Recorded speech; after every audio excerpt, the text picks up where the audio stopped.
Today I'm going to run you through Agentic AI and XMPro, or Agentic Process Excellence, as we call it here. Generally, where I start is a conversation with people around what is our Agentic AI? How does it differ from what they've seen? Why is it different? I use this particular page here because it helps me articulate and explain the differences. As I go down here, there's a reason why we do everything. Everything that we do, whether it is implementing a solution, whether it is us proposing a solution, even when we are writing our software and we are writing the code and the different capabilities that we have, it's all around a business problem. So what is the business problem that we see Agentic AI being able to help us with? And I've got the three on the screen there. The growing complexity in systems, in data, in the requirements that we need to tackle. The knowledge exodus. We're not able to keep people. We're asking people to do more with less, which is the third one. And we're asking people to actually keep up the exact same performance they're doing now and exceed where they are now, but with less people. More complex systems, less people, and we're being asked to do more with less. So the benefit of these is Agentic AI can actually help us fill in the gaps for these. So this is a reason why we do what we do. And this is the reason why we're configuring the different pieces. We're creating the different Agentic AI capabilities. When it comes to Agentic AI, most people have a understanding of what they think it is. This is their perspective. This is their truth, if you will. Most people, when we're talking agentic, have been exposed to or are talking around a content agent, or they've been exposed to and they're talking around an assistant agent on the right here. So in simple terms, content agent allows you to generate content, whether you're looking to create reports, take things down from what used to take 30 days to 5 minutes, create articles, etc. You're trying to generate and curate and create content. Assistant agents, you can see those as your copilots, your chatbots, your chat assistants, etc. Most agentic AI that people are exposed to and they feel is agentic AI in their eyes fits into one of these two buckets, whether it's a content agent, whether it's an assistant agent on the far right over here. What we're more interested in is the decision agents, which is the piece in the middle. Now, we can do both of those. We can do the content agent, we can do the assistant agent. The decision agent in the middle here, this is where we see the agentic aspect of it really start to shine. This is where we can create the autonomous reasoning and actions. These agents are cognitive. They can think like you and I as humans can think. And I'll go into what that is. So that's just how we break down the agentic AI question. Typically, someone will come to us and say, what is your agentic AI and why is it different to everything else that we see out there? And I use this to help position that. I can use that to say, well, here's the content agents, here's the assistant agents. Let me show you what the decision agents are as well. And then we'll revisit the question of what makes our agentic AI different. What I find is after I've shown people this, it's easier to go into an example. What is it that I mean? What is it that I'm trying to configure and actually put together for people? Typically, it's going to start in a app over here. This is just a digital twin representation of a smart facility, smart campus, smart production facility, etc. This has got all the different capabilities that everyone is used to up to now. You've got your calculations, you've got your visuals. I can go and drill down into the different areas that I want to, etc. On the right, you've got your assistant. Now, before I go into the assistant pieces, let's actually go drill down into a particular area. So I'm going to drill down into the power substation over here. And what that will do is that will open up a digital twin of the substation that we're looking at here. Again, we've just got the visuals. We can give the correct data on top of that as well, performance metrics, etc. On the right here, this is the first area where we start introducing some of the generative AI capability. This is an AI expert. So what do I mean when I say AI expert? This AI expert is a implementation that only has access to RAG content and RAG documentation itself. If I come back to the particular slide here, what are the roles that we support for Gen AI? The one is we're looking at the subject matter expert here. So what we're doing is we're breaking down the different capability that we have within XMPro and just making it a little bit more manageable so people can consume it a little bit better. So subject matter expert only has access to the AI experts piece here, so RAG, standard operating procedures, etc. It has no ability to get any other information, no matter how hard you ask it, and the questions you're looking to do with it here.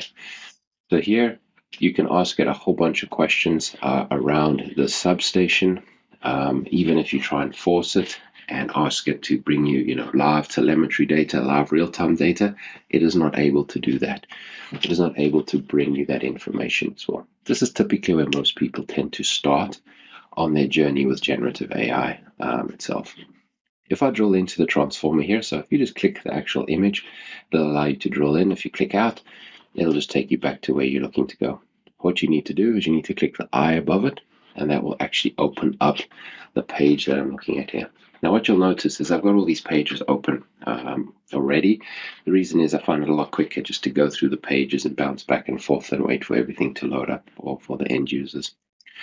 Here, we've got the drill down. So I've gone all the way down to the actual asset, which is the transformer in this scenario. If I drill further down, you've got everything else that you're used to, your schedules, your history, your live telemetry data, your calculations, etc. You've also got your recommendations coming through here. What we're doing is we don't have an expert here. We've got the second element, which is what we would call an assistant. Now, what is an assistant? If I come back to my visual here, so number one, you just have access to RAG. If I go to what the assistant is the assistant has the ability to go and dynamically fetch information that it needs. Based on how you interact with it, based on how you question it, it can go and fetch that information. It can go and fetch the details that it needs. We've exposed our data streams as tools, and the data streams as tools allow us to use any data stream.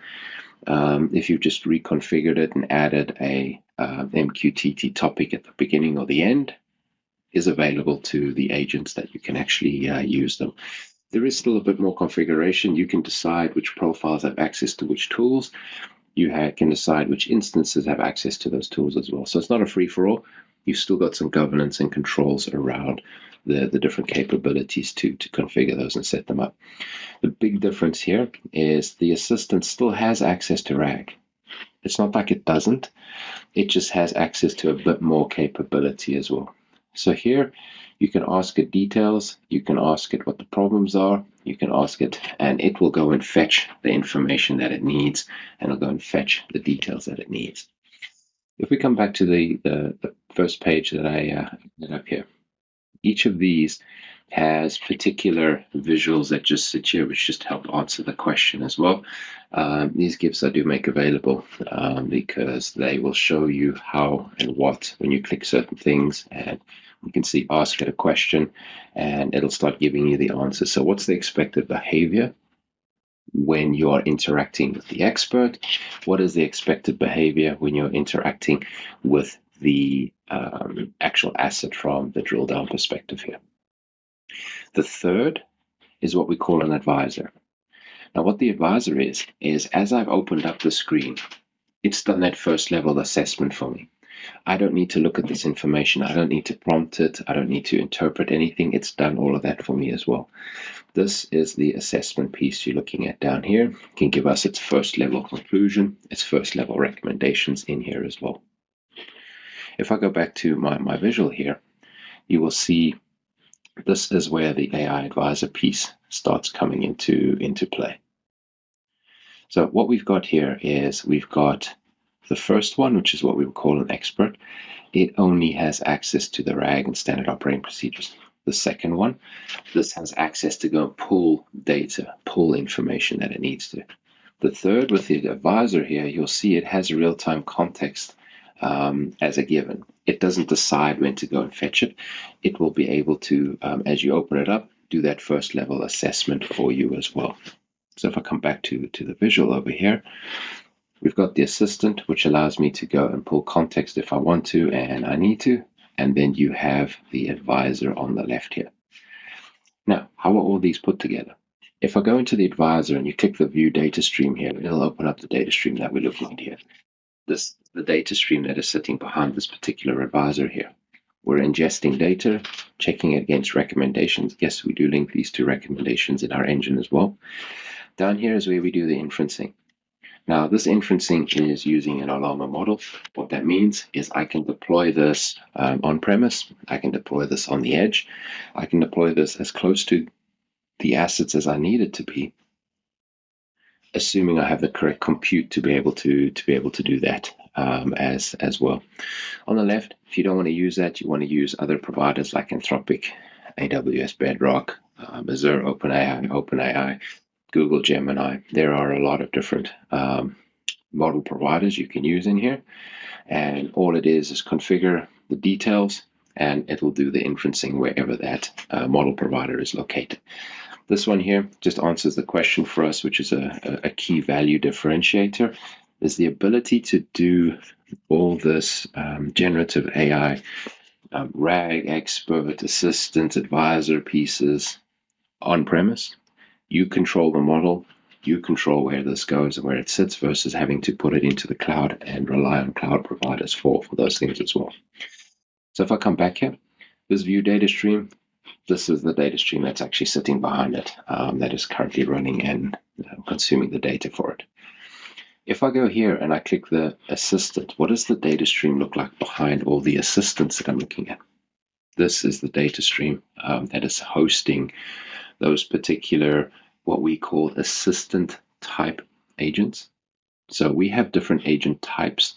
So if I come back to the first page over here, remember I said we're interested and we focus on the decision agents. We can do content agents. So we have the ability to flag an agent as content type.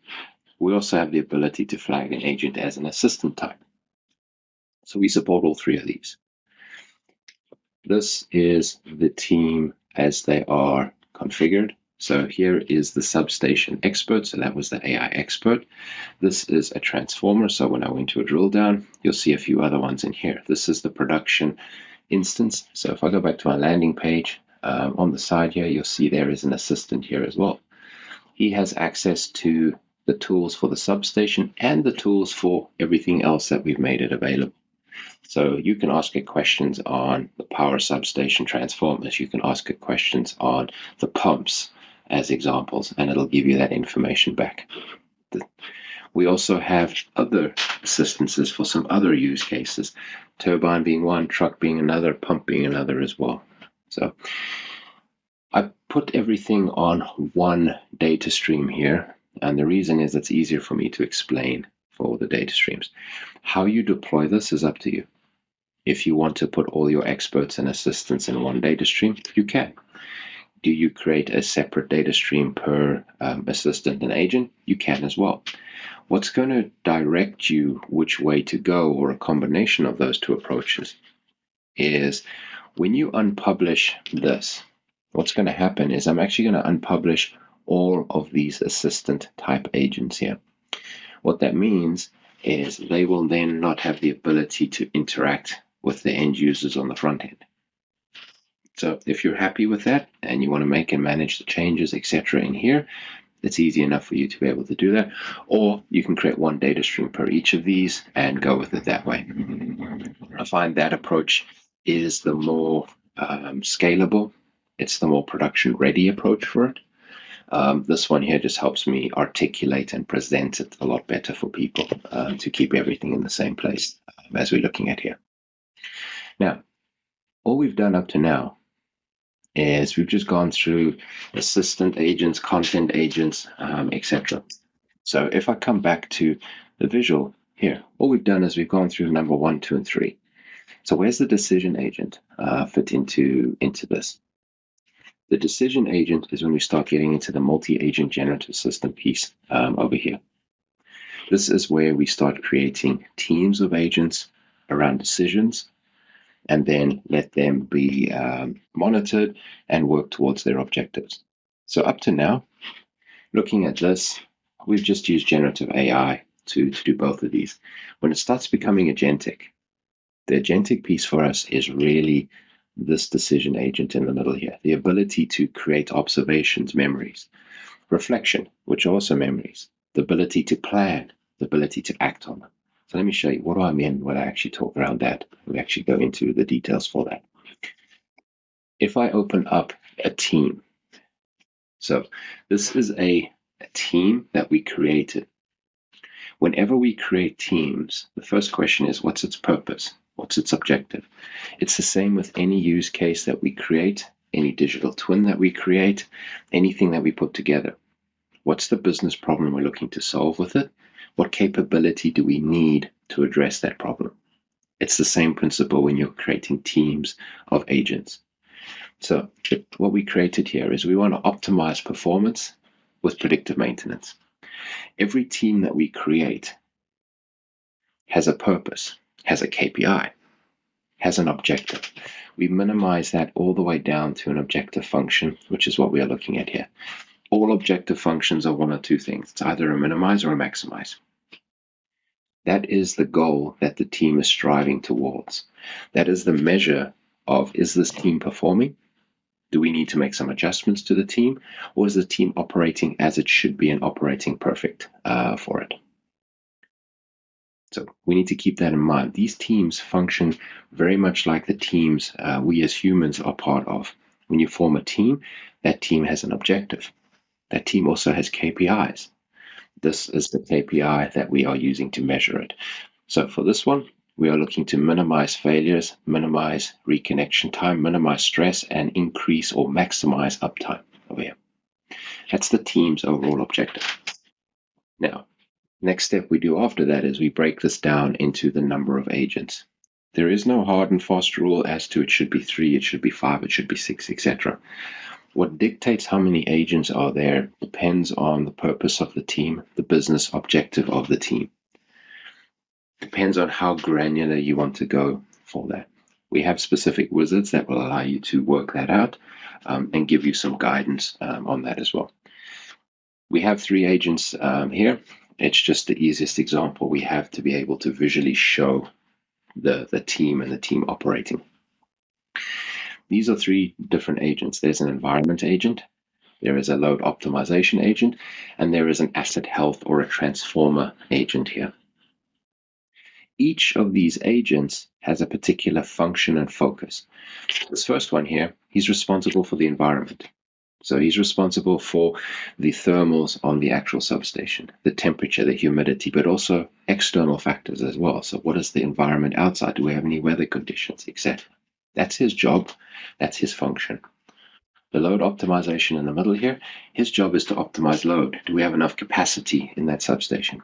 Maybe he needs to do some forward thinking and do some calculations. Will we have enough capacity under certain conditions? If I was to take some of my reserves down, do I still have enough capacity? That is his job and what he is focused on. And then you've got health. This one is around the actual health of the individual transformers itself. His job is to optimize maintenance. His job is to optimize, are they healthy? What needs to happen? Each of these agents has their own objective function. That objective function there is driving what those agents are working towards and is also the KPI that we use to measure those particular agents. They will have competing objectives, but they can never override the team objective. That is always what they are working towards. The reason each agent has their own objective as well is how are they performing in the scope of the team, but how are they performing individually? If we need to change the weights on the objective function for the team, that's going to influence and impact the agents and how they are operating below. What happens if we have one agent which is outperforming the others, or one which is not performing optimally? We want to be able to adjust each of those respectfully and then make sure they roll up into the team top. So that's the KPIs. If we don't have those in place, we can't measure, is this team actually functioning correctly? At the end of the day, it doesn't help us put a team in place and a bunch of agents in place if we can't measure their impact and we can't measure their output. So again, everything we do when we create teams is around a business objective, a business problem that we're looking to tackle. How I explain creating teams here is I want to be able to take a decision someone has to make. I want to be able to model that decision, and then I want to be able to automate that decision. Now, I'm not replacing a person. All I'm doing is taking that decision out, and I'm now making you a manager of this virtual team. So that team can manage that decision for you. It can do all the pieces, it can do the planning, it can do the acting if you allow it to, etc. So I can focus on other things, and I can just, have insight and oversight into how is this team performing. So I now become a manager of a virtual team versus having to do that actual decision myself. Now, when I say automate the team, I don't mean automation. When I say automate the team, what I mean is we create a team using our Apex AI. So there is a team manifest. There might be some additional profiles we need to create, and then we create instances linked to a team. We then create the data streams and allow it to run, which means those agents are now operating and have the ability to observe, reflect, plan, and act. That's what I mean when I say we want to automate the decision. We're not creating an automation. We're not creating an RPA. We can use them and we can link to them, but we are not creating those. So what is it that we're looking at over here? If I go into a particular agent, and I just draw a bit further down, what you're looking at here is its cognitive cycle, its cognitive process. It starts with an observation. It then moves into a reflection. Based on that, do we need to adjust or change a plan? If we do, what's the new plan? And then we act on the plan as well. All of these are memories. These observations are memories. Like you and I have memories, these agents have memories as well. If I go into one of those, this is the current observation that I've opened up here. I can see Transformer 8, Transformer 7. I've got a summary. I've got the key points coming in. So I can see all the data around this particular observation. This is the prompt that went into that observation. The raw data, the raw telemetry that went into it, any of the RAG knowledge that was applicable, and then the response format that we're asking it to bring it out as well. So I can see everything that goes into that large language model. The reason for that is when we get to the agentic side of things, and we get to this piece here, and we are trying to explain how these decision agents work. The biggest question we have to answer for people is trust. Why should I trust what it is doing? How do I trust what it is doing? So what we did is I can't show you and I can't tell you what's inside an LLM. I can't do that. But what I can do is I can show you everything that went up to that point and everything that happened after that. The reason we do that is to be able to instill trust and help people understand, demystify what is happening inside the decision agent here as much as possible. So if I go back to this, that observation, I can see all the details that went into it. If I go into this reflection and I expand the reflection piece here, you can see the diagnosis, you can see the summaries, I can see its prompt in here as well.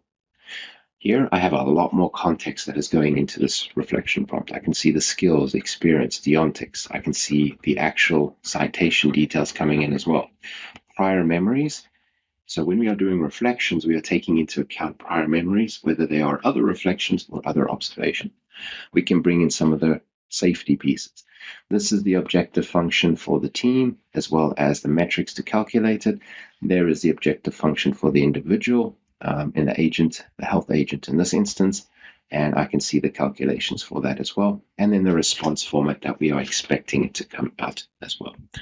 So all the prompts that go into all of this, all the results that come out of those, we persist and store as well. All these memories are persisted into a vector database, and a graph database. The reason we put them into a vector database is my memory is horrible. I can't remember 6 weeks ago what happened. These agents don't have that problem. They can recollect and bring those memories back with the retrieval based on the vectors. I don't, well, I can't remember a lot of things myself, but we as humans have deja vu moments. So something happens and then you trigger a memory that, oh, this happened and etc. as well. Agents don't have deja vu memories. They are able to bring back um, memories in that same vector space of anything that happened that is part of their memory bank. Which means if an event happened 6 months ago, which is relevant to what is happening now, they can retrieve that information. They can actually bring it back and use it in their memory cycle as well. So that is where we save and persist the memories. So all observations, reflections get vectorized and get stored in a vector database.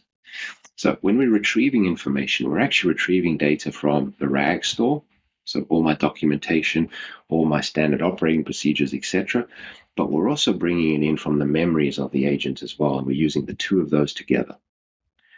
We also store everything else, including the memory pieces here in the graph database. That's how we can get the visuals that we're looking at the top here. So for the visuals that we are looking at here, this is reading the information and details of the graph database. We store everything in there. How many tokens, which model provider, the RAG response time, etc. If I go into that particular reflection and you scroll down to the bottom, you can see the metrics. And if you click on that, it'll bring that up. So this was using a OpenAI, how many tokens, how many response time for RAG, response time for the large language model to return to me as well. Again, the reason we do that and the reason we surface that information up is to help with the trust element to this. We're trying to demystify the decision agents as much as we can. So we don't want another black box, which is wrapping a large language model, which is already a black box. We need to be able to explain this to people. Whenever we create memories, you'll see on the left here, there's an importance score and a surprise score. All memories have an importance score. So how important is that memory to this particular agent? And also how surprised were they with this particular memory that came in here? There is a lot of mathematical calculations that sit behind these. And the reason they're in there is we don't just want to keep creating reflections when we have X number of memories. Or if I have 50 memories in the last week, create a reflection. That doesn't really scale well, but it also doesn't really answer the cognitive side of these agents, which is what we've created here. These agents need to function like you and I do, with the ability to observe, reflect, reason, and then plan and act. So you can see a planning decision was made. Again, everything is available there for all the different prompts and responses that came back. Based on that, we generate a plan. The plans in this example here are output in PDDL. What that means is we can actually use these plans and actuate back to anything that can understand PDDL. But what about systems that don't understand PDDL? Can we talk to those as well? Yes, we can.